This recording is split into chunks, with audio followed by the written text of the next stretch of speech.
Siemanko moi drodzy, witam Was serdecznie. Akurat teraz tutaj jest Pipi, dlatego tutaj zacznę ten odcinek. Ale ogólnie będę mówił o kosztach życia w Tajlandii na rok 2026.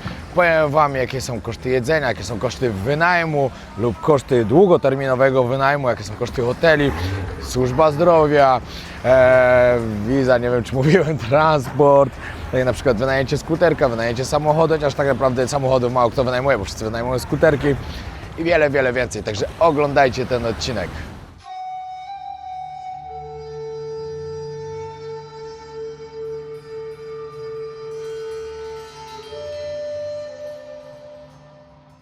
Na samym początku, przede wszystkim najważniejsze, żebyście wiedzieli o tym, że jest ogromna różnica przy mieszkaniu na przykład na Phuket, gdzie Phuket jest najdroższą wyspą w całej Tajlandii, przy mieszkaniu w Chiang Mai, przy mieszkaniu w Bangkoku lub po prostu w innych miejscach. Wiadomo, nie mówię o jakichś wsiach w Tajlandii, no bo tam żyje się najtaniej, no ale umówmy się, no jeżeli się przyjeżdża mieszkać w Tajlandii, no już chce się mieszkać w jakimś fajnym miejscu, gdzie coś się dzieje. Dodatkowo musicie rozróżnić to, że jest bardzo duża różnica między tym, jak ktoś przyjeżdża sobie na wakacje, a tym, jak ktoś mieszka na stałe. Ponieważ jeśli przyjeżdżasz na wakacje, jesteś tylko tutaj 2 tygodnie, no to wiadomo, że inaczej się wydaje te pieniądze. No prawda jest taka, ile masz, tyle wydasz, no i nie ma co wijać w bawełnę. Mało kogo znam, kto przyjechał, pytał, że ma tyle i tyle, czy mu wystarczy. Zawsze mu mówię jedną rzecz, ile masz, tyle wydasz, także się nie przejmuj. Ponieważ ceny w Tajlandii potrafią być bardzo tanie i bardzo drogie, zależy jak chcesz żyć.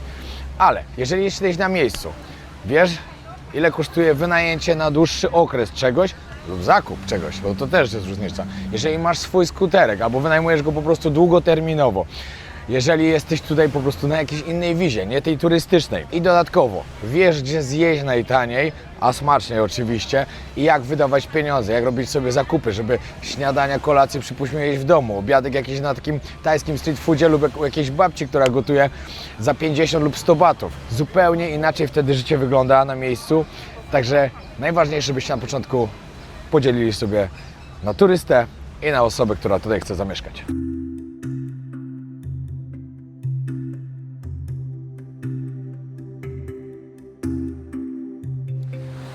Wiele osób przyjeżdżających do Tajlandii mówi, że to ta Tajlandia to już nie jest taką Tajlandią jak była kiedyś, że teraz tutaj już jest drogo, że w ogóle się nie opłaca przyjeżdżać, no bo wydaje się duże pieniądze. Tajlandia dalej jest tańsza od Polski, jest tańsza od Europy, jest tańsza od wielu, wielu miejsc. Jest zdecydowanie tania. No dobra, może nie tania. To jak powiem, że tania, to skłamię, bo nie jest tania. Tania jest na przykład jak ktoś mieszka na miejscu i wie właśnie, gdzie wydawać pieniądze. Jeśli ktoś przyjeżdża tutaj i boi się jeść w street foodach, boi się jeść w takich, powiedzmy, lokalnych restauracjach, które nie wyglądają za dobrze, no oczywiście, że nie, no to wtedy wyda dużo pieniędzy, bo restauracje, które serwują drogie tajskie jedzenie, restauracje, które serwują zagraniczne jedzenie, takie właśnie jakieś włoskie restauracje lub inne po prostu. No wiele jest różnych restauracji, no nie będę wymieniał teraz wszystkiego. Mają duże ceny. Jeżeli rozgraniczycie w takiej małej tajskiej restauracji, zjecie za 50 do 100 batów, czyli od jakieś 5,50 do 11 zł, to samo jedzenie, dokładnie to samo możecie zjeść za 20 lub 30 zł. Także to jest najważniejsze, żebyście o tym wiedzieli. I jak ktoś przyjeżdża, je tylko w restaurację i później powie, że Tajlandia jest droga, no okej, no dla Ciebie była droga, ale przyjedzie ktoś inny i zje dużo taniej i ta osoba już powie, że Tajlandia wcale nie jest taka droga i że tanio tutaj po prostu sobie żyje. Okej, moi drodzy, krótki przerywnik po to, żebym pokazał Wam Holi. Holi zostaje nowym partnerem podróży wojownika. Co to jest Holi? Holi to napoje w proszku, które są lepszą alternatywą dla klasycznych energetyków. Są też łatwe w przygotowaniu. Zaraz Wam pokażę. Wlewacie wodę, wybieracie sobie jeden ze smaków. Macie mrożoną herbatę, macie energy drinka, nawodnienie oraz milkshake'i. W każdym takim opakowaniu macie 14 saszetek, 7 różnych smaków. Dodatkowo są większe puszki, które mają po 350 mg. Jest 50 porcji, czyli jeden napój wodzi tylko 3 zł. Dodatkowo próbki z każdej serii znajdziecie w Starter Secie Deluxe, który jest najlepszym sposobem na przetestowanie Holi, bo oprócz próbek widzowie dostają też shaker w zestawie. Ja sobie zrobię teraz lime, mint, matcha, green tea, mrożoną herbatkę. Moi drodzy, najważniejsze, od 4 marca do 11 marca jest wielka promocja. Do zamówienia dostaniecie gratis nagrody. Także zobaczcie sobie, jak to wygląda. Zapraszam Was do strony, którą znajdziecie na dole w opisie, a dodatkowo na hasło Wojownik macie zniżkę 10%. Ja szybko przygotuję herbatkę.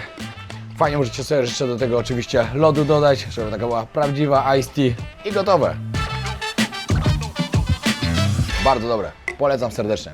Odkąd tutaj przyjeżdżam, czyli od 2011 roku, ceny troszkę wzrosły, nie ma co ukrywać, a nawet niektórych rzeczy wzrosły bardzo. Ale dalej są miejsca, w których naprawdę możecie tanio zjeść.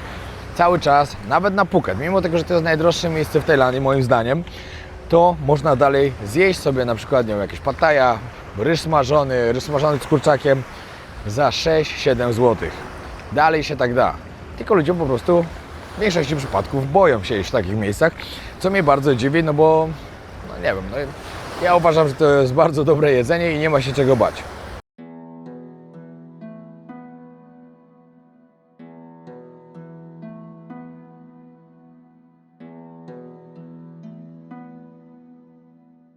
Pamiętajcie, że też, jak na przykład będziecie szli do restauracji i restauracje, które są na przykład w Chiang Mai, czyli na północy Tajlandii, w bardzo turystycznym miejscu, a na Phuket, będą się od siebie różniły i nie ma co ukrywać.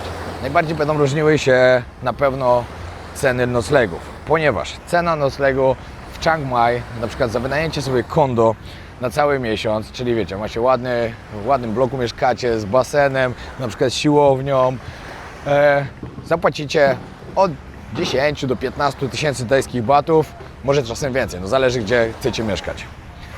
To samo na Phuket. Myślę, że zapłacicie już jakieś 1000 zł więcej. W Bangkoku też myślę, że cena za miesiąc to może być od 2 do 3 tysięcy. Zależy gdzie chcecie mieszkać, zależy na jakiej dzielnicy, na którym piętrze przede wszystkim. Wiadomo, im wyżej, im ładniejszy widok na miasto, tym ceny będą większe. Znam osoby, które płacą nawet po 5-6 tysięcy za mieszkanie w kondo, ale mają tak niesamowity widok, no, że po prostu nawet im zazdroszczę, bo dla mnie Bangkok nocą z dachu wieżowca jakiegoś pięknego to jest coś niesamowitego. A jeśli mieszkacie na bardzo wysokim piętrze i widzicie to na co dzień, każdy wieczór możecie sobie spatrzeć na piękny Bangkok, no to za to się płaci. Dostawałem też pytania o to, gdzie szukać takich noclegów, jeżeli byście chcieli tutaj zostać na dłużej, jeżeli chcecie zostać ekspatami, chcecie tutaj pracować, na przykład oczywiście online, bo na miejscu to wiadomo nie można.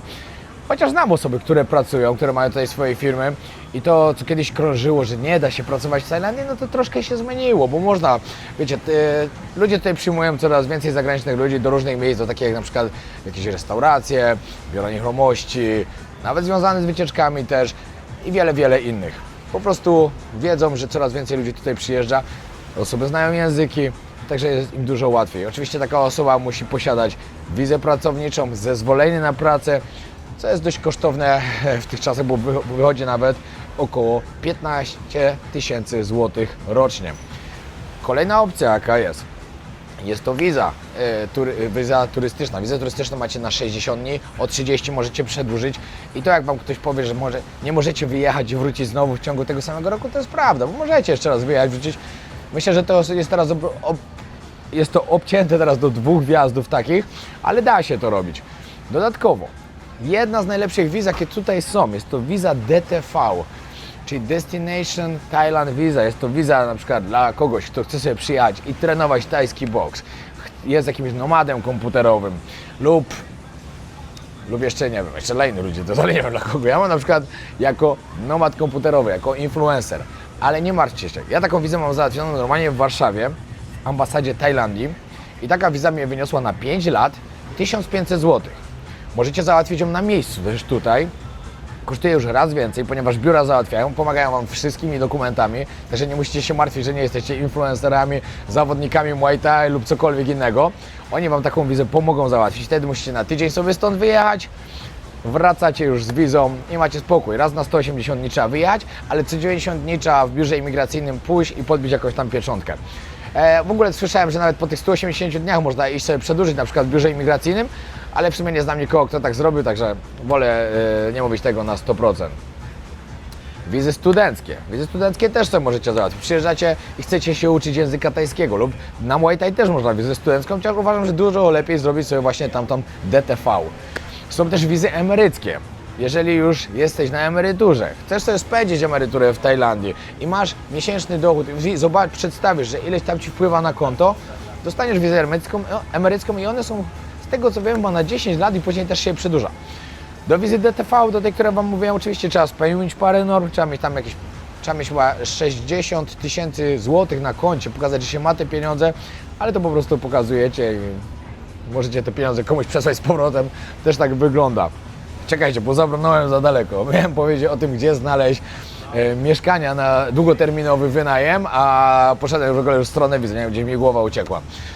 Czyli tak, jeżeli szukacie mieszkań na wynajem długoterminowy, najlepszymi opcjami, jakie możecie mieć, to nie jest ani Booking, ani Airbnb, ani nic takiego podobnego, ponieważ tam ceny są wysokie. Najlepiej wchodzicie sobie po prostu na grupy na Facebooku. Macie na przykład House for Rent, for Sale in Phuket, albo Chiang Mai, albo Koh Samui, albo Bangkok. I na takich grupach przeważnie agencje nieruchomości, które mają u siebie taką ofertę, wynajmują takie mieszkania. Wtedy możecie sobie jechać, pooglądać, umawiać się z agentem, jak Wam się podoba, wynajmujecie. Takie mieszkania przeważnie trzeba wziąć minimum na pół roku albo na rok. Także jak mówiłem, jeśli chcecie tutaj przyjechać na dłużej, tak dłużej, tak jak mówisz, zamieszkać sobie, to wtedy najlepsza jest ta właśnie wiza DTV, bo to daje Wam najwięcej możliwości i ja na przykład jestem mega zadowolony z tej wizy, bo na lotnisku nie pytają ani słowa, nic kompletnie. Tylko tak, wizę pokazujecie, cyk, pieczątka, wchodzicie. A jednak jak wiecie, jak były turystyczne, jak już tam było trochę tych pieczątek w tym paszporcie, no to już zadawali pytania, po co, gdzie, czy przypadkiem nie pracujesz nielegalnie, bo to wszystko chodzi o to tutaj, że oni się boją, że ludzie będą przyjeżdżali i pracowali nielegalnie, że będą odbierali pracę tają. No i teraz Wam powiem o jednej z najważniejszych rzeczy w ogóle, o której nie możecie zapominać. Nigdy, naprawdę przenigdy. Stoję właśnie pod szpitalem i bardzo ważne jest ubezpieczenie. Nieważne, czy przyjeżdżacie tutaj na chwilę na wakacje, czy przyjeżdżacie na dłużej, czy w ogóle macie zamiar tu zamieszkać. Musicie mieć ubezpieczenie wykupione, ponieważ służba zdrowia w Tajlandii jest na bardzo wysokim poziomie, ale jest niesamowicie droga. Tutaj są śliczne szpitale, wyglądają w ogóle jak hotele. Wszystko jest na bardzo wysokim poziomie, leczenie jest bardzo dobre. Wszystkie lekarstwa, które potrzebujecie, jakieś, nie wiem, zabiegi, operacje, wszystko jest naprawdę na wysokim poziomie, ale wszystko jest okropnie drogie i jeżeli nie macie ubezpieczenia, to w ogóle nie myślcie o tym, żeby przylatywać tutaj, bo zawsze się może coś stać. Możecie się wrócić na skuterze, możecie, nie wiem, coś się stać na imprezie, możecie, nie wiem, no wszystko się może stać, możecie zachorować nagle. I jeżeli nie macie ubezpieczenia i ubezpieczalnia nie pokryje kosztów waszego leczenia na miejscu, zbankrutujecie lub po prostu nie udzielą Wam pomocy, ponieważ nie będziecie mieli pieniędzy. Także pamiętajcie o tym. A co do ubezpieczalni, którą wybrać? Ja po prostu biorę tam, gdzie odpowiada mi pakiet i jest w miarę dobra cena, chociaż w tym roku zapłaciłem bardzo dużo za ubezpieczenie. Patrząc na poprzednie lata, w tym roku chyba coś 3,5 tysiąca złotych mi wyszło ubezpieczenie na cały rok, na cały świat.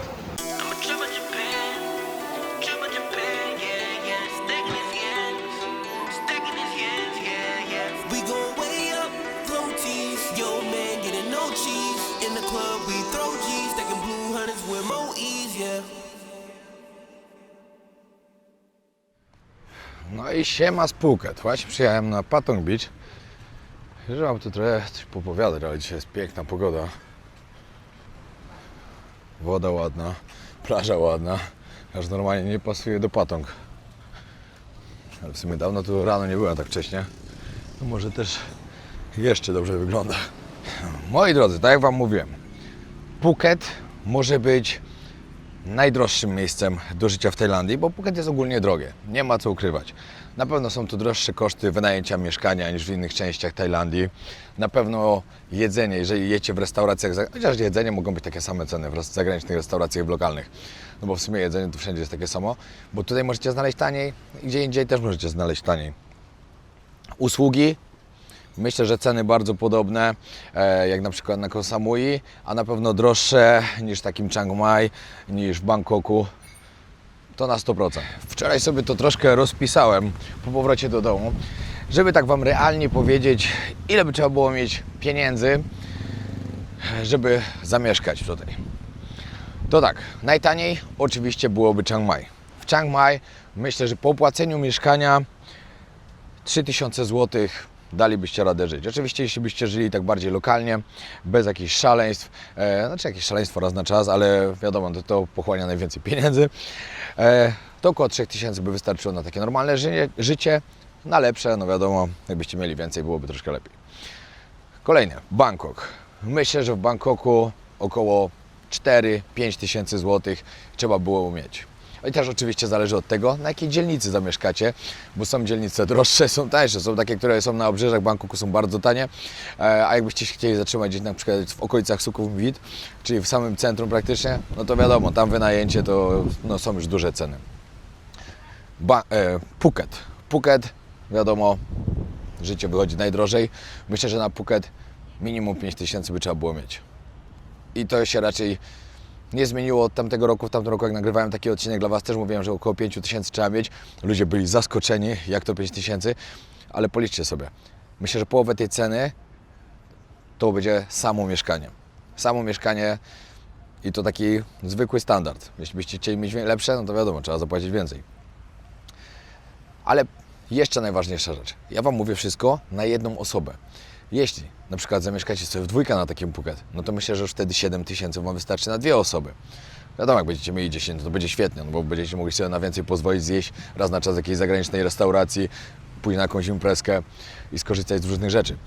Ale dalej jest taniej niż w Polsce. Sprawdziłem jeszcze dane takie na internecie i było powiedziane, że jeśli żyjecie normalnie, jeśli nie wiadomo, nie imprezujecie codziennie, nie żyjecie jakoś ponad stan, dalej żyje się taniej niż w Polsce. I oczywiście to nie jest kierowane do osób, którzy mieszkają z rodzicami, dalej nie płacą za wynajęcie. No bo jeżeli byście mieli sobie coś wynajmować, no to umówmy się, ceny wynajmów w Polsce są bardzo wysokie. No to też zależy w jakim mieście, ale na przykład w tych głównych miastach, tych największych, no to są wysokie. Tutaj zdecydowanie można taniej. I codziennie, moi kochani, takie widoki. Plakaty z galami Muay Thai rozwieszone. Który dzisiaj mamy, jak to nagrywam? 10. Aha, czyli dzisiaj na Bangla jest. Bangla kiedyś było super. Teraz w sumie nie wiem, ostatnio jak byłem na gali, nie byłem zadowolony, ale widzę, że tutaj jakieś dobre walki będą. I Patong Boxing Stadium. Jeżeli macie jeśli chcecie iść, to bardzo polecam. Patong i Bangla super. Jeśli chcecie bardziej lokalną galę, na Rawai się przejedźcie. Tutaj było wczoraj. No wiadomo, najlepsze no to w Bangkoku zobaczycie takie te najlepsze stadiony. Ale lokalne gale są świetne, no. Walczą tam mocni zawodnicy zawsze, także super. Tutaj wiadomo, na takim Phuket, Samui to dużo turystów walczy. Zawodników oczywiście też, no ale turystów. Jak oglądać Muay Thai, fajnie pooglądać jak się jest w Tajlandii typowo, jak walczą Tajowie. Teraz jestem pod biurem imigracyjnym na Patong. Tutaj w okolicy macie tak, Patong, później jest jeszcze w Blue Tree na Bang Tao, a następnie w Phuket Town to główne.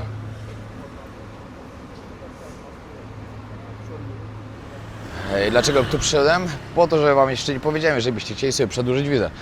Przylatujecie, macie 60 dni, chcecie przedłużyć o kolejne 30 nie wyjeżdżając stąd, bo tak można zrobić raz. Przyjedziecie do biura imigracyjnego, wypełniacie wniosek, musicie mieć ze sobą paszport oczywiście i 1900 tajskich batów bez zmian od wielu, wielu lat przybiwają Wam pieczątkę na kolejne 30 dni. Super. Jeżeli się spóźnicie z wizą, na przykład macie przeterminowaną, nie wiem, 1-2 dni, nie chcecie płacić 1900 batów, na lotnisku płacicie 500 tajskich batów za każdy dzień. Wiadomo, jak się spóźnicie 1 albo 2 dni, to Wam się opłaca, nie opłaca się przedłużać. Ale jeśli się spóźnicie dłużej, lepiej sobie przedłużyć, a jeśli się spóźnicie w ogóle za dużo, to możecie dostać zakaz wjazdu do Tajlandii i karę finansową. Gdzie na Phuket najlepiej zamieszkać? Albo gdzie najtaniej, gdzie najdrożej? Na pewno najtańszą opcją będzie Phuket Town. Wiadomo, no Phuket Town no, na pewno jest najtańsze, ponieważ większość lokalnych ludzi mieszka, lokalsów. Turyści też się zatrzymują, ale wydaje mi się, że bardziej turyści, którzy tak pracują typowo jako ekspaci, chcą po prostu tanio sobie tutaj mieszkać, jak jacyś internetowi nomadzi. O, mój kolega akurat wczoraj walczył. Teraz zauważyłem tu. Na Patong to myślę, że to takie średnie ceny. Najdrożej zdecydowanie będzie Bangtao, Laguna. No tam jest bardzo drogo. I też to są najdroższe dzielnice w ogóle na Phuket. No. Tam to już wiecie, tam wszystko więcej takich zagranicznych restauracji, takich drogich, więcej takich ładnych, fancy miejsc. Fajnie, bardzo fajnie, ale drogo. No a takimi dwoma najbardziej znanymi dzielnicami, gdzie przyjeżdżają właśnie ludzie sobie żyć dłużej, mieszkać, no i takie też lokalne życie pomieszane z turystycznym, ale turystycznym tych, którzy są tutaj dłużej. No to wiadomo, że jest Rawai i Chalong. No Rawai to jest chyba najbardziej popularna. Rawai jest na samym dole wyspy. No w sumie my tam od zawsze mieszkaliśmy. Znaczy ja już tam teraz nie mieszkam, mieszkam na Kamali, bo uważam, że tam jest lepiej. Bardziej mi się podoba. Ale Rawai jest bardzo, bardzo popularna. Okej, jestem tu w wypożyczalni na Patong. Teraz to taki zwykły, taka Honda Click. 300 za dzień. 300 tajskich batów, czyli 30, no teraz 35 zł. Na miesiąc 6000, czyli bardzo dużo. 6000 to jest teraz około 700 zł. Ten lepszy 400 za dzień ATV, a za miesiąc 6000, czyli 700 zł. Ale tutaj specjalnie przyjechałem, żeby Wam powiedzieć, jakie są ceny na Patong. Bo na Patong, wiadomo, wypożyczenie jest drogie, ale żebyście wiedzieli, chociaż 300 dziennie, no wiadomo, na dłużej to się nie opłaca, ale jak ktoś wynajmuje na parę dni, to jest normalnie. W sumie po wielu miejscach jest po 250 i tak dalej, to 50 batów to nie ma jakiejś dużej różnicy. Ale jak ktoś jest na dłużej, to warto sobie kupić i później sprzedać. Albo kupić używany, gdzieś właśnie na jakichś grupach, na jakimś marketplace na Facebooku, ludzie sprzedają. Albo na przykład, jak ja mam 350, to ona kosztowała około 20 000 złotych, nowa. Taką zwykłą Honda Click możecie kupić gdzieś za 9-10 tysięcy pewnie. No, a później wyjeżdżacie, sprzedajecie i dużo bardziej się to opłaci. O, właśnie sobie przypomniałem o jednej rzeczy i zatrzymałem się specjalnie, żeby Wam o tym powiedzieć, żeby nie wypadło mi z głowy.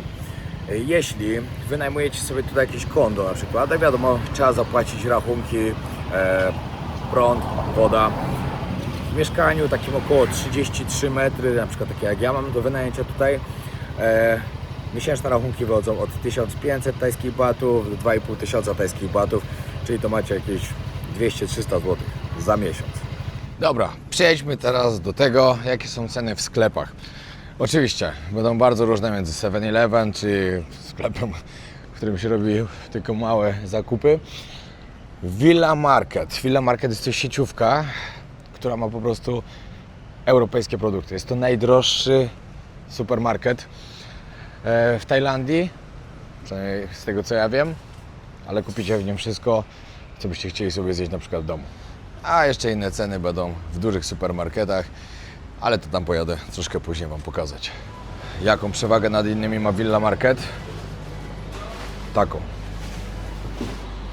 Możecie sobie kupić dobry chlebek, bagietki, bułki. My na przykład kupujemy sobie takie chlebki.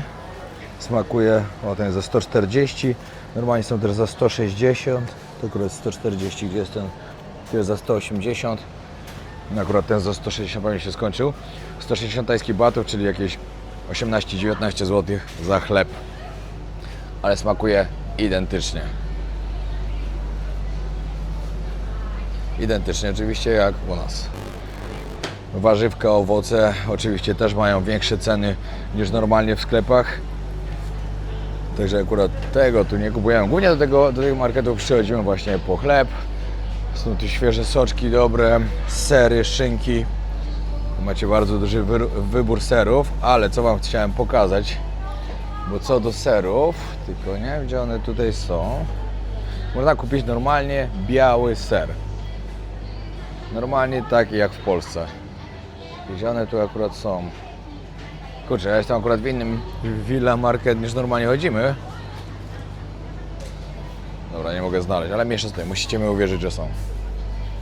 Co jeszcze bardzo ważne, możecie sobie kupić tutaj śmietanę normalnie. Śmietanę, którą sobie użyjecie do zupy lub czegoś innego. Salami, różne kiełbaski, szynki. Białe kiełbaski normalne, tutaj możecie zobaczyć jaki jest wybór.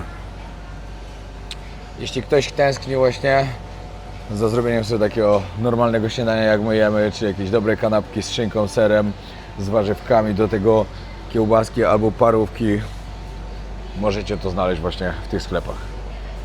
Ale ceny, właśnie, to jest najważniejsze, czyli o to tu chodzi. Czekajcie, kiełbaski, które my czasem powiemy, no to tak, no to tu macie, to jest sporo, około 16-17 zł. Tu jeszcze drożej, tutaj takie pojedyncze jakoś 6 zł. Tutaj około 11 zł. Szynki, tutaj parę plasterków szynki, około 9-10 zł. Tutaj taka szynka, to akurat jest niemiecka firma, czyli producent niemiecki, ale produkują to w Tajlandii. Macie 14 zł. Tutaj około 9, tutaj jakiś boczek 25-6 zł. Tutaj jest kiełbasek jeszcze. Tutaj jest 26 zł mniej więcej. Tutaj coś ponad 21-22 zł. Tutaj 3 takie białe, około 27 zł. No, czasem opłaca bardziej się iść i po prostu gdzieś sobie zjeść śniadanie, no ale tak wiadomo, tego macie więcej, to Wam starczy na więcej. Także my śniadania bardzo lubimy jeść w domu. Co ciekawego jeszcze znajdziecie i to było naszym ostatnim odkryciem. Patrzcie, możecie sobie kupić śledzie. Nie wiedziałem nigdy, że w Tajlandii można śledzie kupić, a są. Rosyjskie sprowadzane, ale możecie kupić. Nawet ostatnio Lala znalazła szubkę, czyli sałatkę śledziową, która pochodzi z Podlasia. Mówiła, że też dobra. Co do mięs, to naprawdę są bardzo wysokiej jakości, ale drogie. Możecie zobaczyć choćby steak, sirloin steak, taki kawałek, ponad 100 zł. Tutaj takie kawałki, aha, to jest wagyu, no to wagyu, no to ok. No ale ceny około 170 zł, ten duży, tamten też. Tutaj troszkę tańsze ribeye. Kolejnym odkryciem, które ostatnio znaleźliśmy właśnie tutaj, były gołąbki. Normalnie możecie sobie tutaj kupić gołąbki z sosem pomidorowym i też są dobre. Wiadomo, to nie jest tak dobre, jakby wam mama zrobiła, albo byście sami sobie zrobili, ale są naprawdę spoko. No, coś dla kawoszy, bo to też jest, tego też nie kupicie wszędzie. Tutaj możecie sobie kupić Illy. Bardzo, bardzo lubię tą kawę. Ja osobiście tutaj mam, używam kupioną w Starbucksie. W Starbucksie też bardzo lubię kawę, ale jest dużo bardzo różnych wyboru, no, ale ceny też wysokie. Ok, cen innych produktów takich do codziennego użycia to nie będę tutaj pokazywał, bo no, to jest drogi sklep. Tutaj typowo przyjeżdża się, jeśli właśnie chcecie kupić chlebek dobry, szynkę, kiełbaski, właśnie na przykład jakieś gołąbki, biały ser, śmietanę. Rzeczy, które możecie znaleźć tylko tutaj. Nigdzie indziej nie znajdziecie. No, może jak znajdziecie, no to gratuluję. Ale no ja nie widziałem. Jeszcze krótkie ogłoszenie teraz, moi drodzy. Mój montażysta, czyli Grzesiu, szuka dodatkowego zajęcia, dodatkowego montażu filmów. Jeśli ktoś z Was szuka jakiegoś montażysty, no widzi, że na tych filmach naprawdę robi świetną robotę, bo jest profesjonalistą, no to zapraszam do kontaktu, odezwijcie się albo od razu do niego. Wyświetla się jego Instagram, właśnie tu się wyświetli jego Instagram. No, dogadacie się na pewno, a będziecie mieli na pewno świetnie zrobioną robotę. Ok, teraz przyjechałem do Lotusa. Są takie dwa największe supermarkety, trzy w sumie. Lotus, a nie, w sumie nie, dwa. Lotus i Big C. Lotus, takie logo, akurat chodzę z boku. Pokażę Wam, jakie ceny mniej więcej tutaj są, jeśli byście chcieli po prostu kupować tak bardziej... No dobra, pokażę Wam cenę, jakbyście chcieli kupować sobie po prostu już tak tanio naprawdę, no taniej niż wszędzie indziej. albo po prostu jakieś większej ilości różnych rzeczy.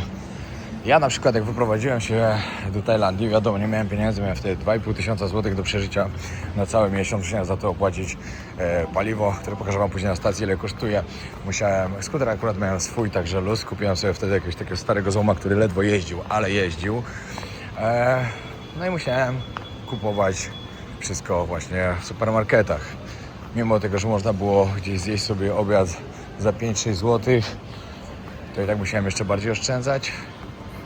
I właśnie kupowałem zawsze wtedy 2 piersi z kurczaka. Ryż kupowałem w 15-kilogramowych workach, także mi w 10 chyba. 10 albo 15, w sumie nie pamiętam ile miał, zaraz zobaczę. Także też mi na długo wystarczyło bardzo. No i dawałem radę. Robiłem z tego 2 obiady, kurczaka z ryżem. Na śniadanie jadłem przeważnie owsiankę, która też po prostu płatki owsiane zalewacie, do tego banan. Nie kosztowało prawie nic. Na kolację jakieś tosty, bo zawsze się zdarzyło tak, że ktoś mi przywiózł z Polski jakiś ser, który wtedy mnie nie było stać na pewno, żeby sobie tutaj kupić ser. No i tak było. I dałem radę. Dobra, ceny jajek. Wiadomo, każdy je jajka. 66, 70, 80, a tutaj większy już za 100. Tutaj 30 sztuk macie za, no to jest 21 zł za 30 sztuk. Tutaj mniej więcej 9 zł. Takie ceny. Widzieliście w ogóle jakieś różowe jajka? To się nazywa 100-letnie jajo. W środku tak wygląda.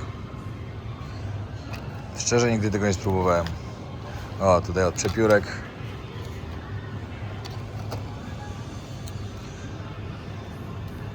O, tutaj całe paletki. Tak właśnie też wtedy kupowałem, że kupowałem całą paletkę od razu jajek, żeby było taniej. Za około 13 zł 30 jajek.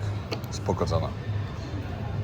Idziemy dalej. Tutaj są takie tańsze szynki, takie tańsze parówki. To parówki na przykład tutaj widzicie 5,50 mniej więcej teraz w tym przeliczniku. Tutaj szynka, taka dość spora porcja za 20 zł. Tu boczek, nie wiem właśnie, która jest cena tego boczku, to nie będę mówił. Tutaj też ta niemiecka firma, co tam była, ale tu już są tańsze te produkty. Wiadomo, tamten sklep jest drogi, także sobie doliczą swoją marszę i drogo wychodzi, wtedy wszystko. Kolejne rzeczy, no wiadomo, dużo ludzi... O, sery. Sery są bardzo drogie w Tajlandii, to Wam od razu mówię. Patrzcie, czekajcie, normalny na przykład cheddar, 30 zł prawie. Tutaj taki serek, 18 zł mniej więcej. Co? Tutaj jeszcze inne macie sery, za 18-20 zł. Lurpak 37 zł. Co mamy tutaj dalej? Tutaj też są jakieś takie normalne masła, tu mniej więcej 9-10 zł. Tutaj już jakieś droższe, 27 zł. Mleko około 5,50 za litr. Chciałem Wam pokazać właśnie, jak wtedy sobie zawsze kupowałem te piersi z kurczaka na wagę. Ale nie ma kurczaka, nie wiem dlaczego.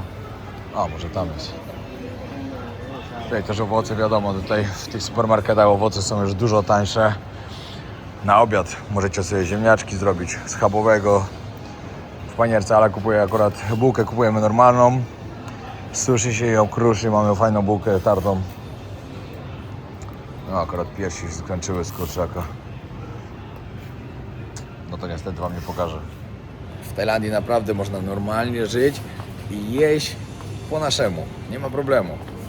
Ale mi często robi też właśnie ziemniaczki z jakąś surówką i z mielonymi kotletami. Schabowe, z kurczaka kotlety. Ostatnio pierogi zrobiła właśnie też. Skoro jest biały ser, to można zrobić fajne ruskie pierogi. O, ceny wody, bo to też jest ważne. Wiadomo, wody się pije tutaj bardzo dużo. Z kranu nie można pić. Także ile kosztują zgrzewki, już Wam pokazuję. Ok, tutaj są ustalone ceny za 3 zgrzewki. A, jedna zgrzewka około ponad 6 zł, czyli około złotówki jedna woda taka kosztuje. Tutaj jest bardzo podobna cena, 55. No to jest takie 6,50. No, coś takiego. Czyli złoty 10 mniej więcej. Wiecie co, jak chodzę tutaj, jestem teraz na Chalong. Ja tutaj mieszkałem, jak się wyprowadziłem, mieszkałem dokładnie na Chalong. chodzę między tymi regałami i mi się przypomniało to wszystko, jak ja tutaj wtedy chodziłem, już zakupy robiłem. W 2019 roku, w 2018 się wyprowadziłem, w 2019 kanał już założyłem. No ale to były te właśnie początki, końcówka 2018-2019. To były te najcięższe czasy tutaj dla mnie. Jeszcze czasy przed YouTube'em. No 19 to już był YouTube, bo 15 stycznia założyłem kanał na YouTube. Albo 15 wrzuciłem pierwszy film. No ale wiadomo, na początku się nie zarabiało na kanale, chociaż ja i tak szybko zacząłem zarabiać, bo akurat się ułożyło tak, że mi wpadły jakieś tam wirale, bo miałem walkę, tu miałem coś, tu coś. Z Borysem nagrywałem. Borys, bardzo serdecznie Ci pozdrawiam, nigdy nie zapomnę, pamiętaj, bo zawsze będę wdzięczny za to. I trzeba było sobie radzić wtedy, ja sobie radziłem. Dobra, pokażę Wam jeszcze inne rzeczy, które też są na pewno potrzebne. Wiadomo, papier toaletowy trzeba kupować. No chociaż no nie wszyscy używają w Tajlandii, ale no, umówmy się, no my przyjeżdżamy, używamy. 6 rolek, o teraz akurat jest przecena, normalnie było 11 zł, teraz jest po 8. Tutaj takie ogromne już, nie wiem ile tu jest, 32 rolki za 45 zł mniej więcej. A nie, no czekajcie, bo nie wiem, która cena. A, no tak, na pewno to jest 132 rolki. No, czyli jak jesteście na przykład w takim lotusie, za 1000 tajskich batów możecie sobie kupić produktów, no tak 2 reklamówki może, zależy co będziecie kupować, no czasem jedną pełno, czasem 2. Ale jak pojedziecie do takiego Villa Market, tam gdzie byłem, to za 1000 zł, no już 1000 tajskich batów już za dużo nie kupicie, no bo wiadomo, no tam są bardzo drogie te produkty. No ale to wiadomo, zależy kto jakie ma możliwości, zależy kto jaki ma budżet i zależy co się chce jeść. Kolejna rzecz, internet, no wiadomo, no każdy z nas musi mieć internet. Wiadomo, w każdym kondo, w każdym miejscu znajdziecie internet. To jest Azja, tu internet jest po prostu praktycznie wszędzie, no. Ale jeśli będziecie szukać na kartę, najlepszy jest AIS. Zdecydowanie jest najlepszy i AIS Wam najbardziej polecam.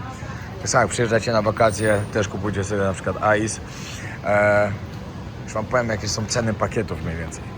Ja na przykład kupuję pakiety za 150 tajskich batów i dostaję 9 giga do wykorzystania. Ale to jest akurat zły pakiet, to Wam nie polecam. Ja nie wiem w ogóle dlaczego go wykupuję, ale mi jest go najłatwiej kupować. No i co chwilę muszę kupować.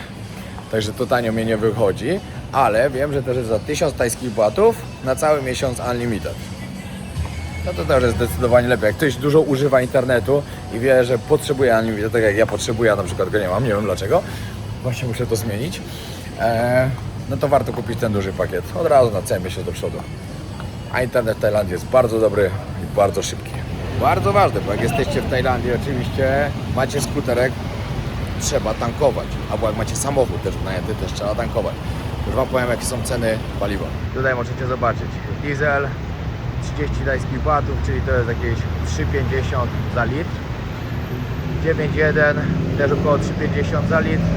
9,5 troszkę więcej. No a skoro jestem tutaj też i właśnie jest tu i 7-Eleven, mniejsza z tym, i Amazon, czyli kawiarnia Amazon, to jeśli chcecie się napić dobrej, najtańszej kawy, 7-Eleven. Jeśli minimalnie droższej, Amazon. I tu są pyszne kawy. 7-Eleven wypijecie ją za 3 zł, 3,50, 4, zależy jaką chcecie. W Amazonie około złotówki drożej. Dobra, jestem teraz koło ronda na Chalong Ravai. Ono oddziela w sumie 2 dzielnice. Zapytam, ile tu kosztują skuterki. Okej, tutaj mi Pan pokazał, tak, Scoopy taki mały. Scoopy Creek. Za 4000 by wziął, to jest 5,5, ale za 4000 by go dał. Honda Click za 5000, czyli 1000 taniej niż na Patok, ale to dlatego, że wysoki sezon. No te lepsze, no to duże ceny, ale drogo tu masz, szczerze mówiąc. Chyba, że tak podrożało wszystko. No tutaj jeszcze ceny samochodów. Możecie zobaczyć, taka Toyota Fortuner. Dziennie 2500 batów teraz w sezonie. No i tutaj możecie sobie zobaczyć, nie będę wszystkiego wymieniał. Ten najtańszy za 1000. No tutaj w sumie ceny takie skuterów takie są jakie są, ale mogliście zobaczyć ceny samochodów na wynajem mniej więcej jakie są. No pamiętam, że jak kiedyś Paweł wynajmował samochód tutaj, zaraz na początkach, czekajcie, 2 lata temu, to płacił 15 000 tajskich batów za wynajem na miesiąc, czyli wychodziło 500 batów dziennie. A teraz pralnie samoobsługowe, tu akurat same suszarki, tam z drugiej strony pralki. Bardzo popularne w Tajlandii. W pranie płacicie za cały koszt praktycznie. Macie różne rodzaje pralek, 10, 15 kg, 20, ale przeważnie duży koszt prania razem z detergentami różnymi, które możecie kupić tutaj w maszynach. Na przykład po 5 tajskich batów za jedną saszetkę. Kupuje się po 2, mniej więcej jak macie cały koszt, czyli 10, złotówka i złotówka. Do tego pranie 5-6 zł, suszenie około też 5-6 zł. I macie albo 12-15 zł całe pranie zrobione. Także podsumowując, moi drodzy, trochę na koniec. Aha, jeszcze właśnie, jeśli byście chcieli na przykład, nie wiem, rodziną się tu przenieść, są normalnie zagraniczne, międzynarodowe szkoły. No, one są akurat drogie, ale są, nie ma problemu, są przedszkola międzynarodowe. Służba zdrowia na bardzo wysokim poziomie. Za wynajęcie willi bardzo różnie, zależy jaki standard, ile pokoi, w jakiej lokalizacji. Także ciężko odpowiedzieć, bo tak samo też bardzo zależy to od tego, czy jest to sezon niski, czy wysoki. Jeśli chcecie się tutaj przenieść na dłużej, polecam przenieść się w sezonie niskim, ponieważ wtedy wynajmiecie dużo taniej wszystko. Dużo taniej możecie wynająć skuter, willę, no i w ogóle na pewno możecie taniej żyć i sobie przynajmniej zacząć tutaj. No bo w sezonie wysokim, myślę, że jak wille są, to tak jak ja obserwuję teraz, to na przykład jak w sezonie niskim jesteście w stanie wynająć willę z basenem, nie wiem, za 60 000 tajskich batów. Taki przykład daję. To na przykład w sezonie wysokim już zapłacicie około 100 000. Za taką lepszą nawet około 200 000 tajskich batów możecie zapłacić. No to także to wszystko zależy gdzie, jaki chcecie standard i kiedy przyjedziecie. Podsumowując teraz już, jeśli chcecie się tutaj wyprowadzić, pamiętajcie, lepiej zacząć w sezonie niskim, jest taniej. Wizę, jeśli chcecie na dłużej tutaj być, zastanówcie się nad wizą DTV, która Wam daje możliwość wieloletniego mieszkania tutaj. Ubezpieczenie obowiązkowo, bez ubezpieczenia nawet nie próbujcie wyjeżdżać nawet na byle jakie wakacje, ponieważ ubezpieczenie jest bardzo ważne. Służba zdrowia w Tajlandii jest bardzo droga, a jeśli macie ubezpieczenie, wszystko będziecie mieli fajnie zapewnione na bardzo wysokim poziomie. Jedzenie, wiadomo, zależy gdzie. Czy jecie lokalnie, czy chcecie zagraniczne jedzenie. Zagraniczne jedzenie jest w cenach europejskich, tak jak u nas na przykład. Tajskie bardzo tanie. W sklepach kupujecie albo chcecie lepsze produkty, albo tańsze. Też, jeśli chcecie się tutaj wyprowadzić, wynająć sobie jakieś kondo, też zależy jaka wyspa, jakie miasto, jaka część Tajlandii. Wiadomo, w Chiang Mai są inne ceny, w Bangkoku inne, na Phuket inne. Tak samo na Phuket zależy też od jakiej dzielnicy. Czy chcecie bardziej ekskluzywną dzielnicę, czy wolicie Patong, czego nie polecam, czy na przykład Phuket Town, Rawai albo Chalong. Wszystko zależy od Was. Dalej uważam, że Tajlandia jest tańsza niż Europa, niż Polska. Można tu taniej żyć i cieszyć się piękną pogodą i spokojnym życiem. Pozdrawiam serdecznie, trzymajcie się i jeszcze raz na sam koniec polecam Holi. Na dole znajdziecie w opisie link. Głównym sponsorem kanału jest marka SFD Suplementy Diety najlepsze na rynku. Użyj kodu WOJOWNIK10, aby dostać 10% zniżki. Sponsorem kanału jest wypożyczalnia samochodów Odkryj auto działające na terenie całej Polski oraz w Hiszpanii. Na hasło WOJOWNIK10 dostaniecie 10% zniżki. Partnerem kanału jest marka Enteros Gel, innowacyjny preparat, wyrób medyczny, który wspiera naturalne procesy oczyszczania. Sponsorem odcinka jest Holi, bezcukrowy energy drink w proszku. Mieszasz z wodą, pijesz i masz czystą energię bez zjazdu, a z kodem WOJOWNIK dostajesz 10% zniżki. Szukasz najlepszych wycieczek na Phuket, Phi Phi Island, Sanktuarium Słoni, James Bond Island i inne? Napisz do nas na Instagramie. Polacy na Phuket, zapraszamy! Najlepsza agencja nieruchomości na Phuket w Tajlandii. Twins Real Estate Phuket. Pomożemy Ci zmienić życie na lepsze lub dobrze zainwestować pieniądz w nieruchomości z rocznym zwrotem na poziomie od 10 do 12% z inwestycji.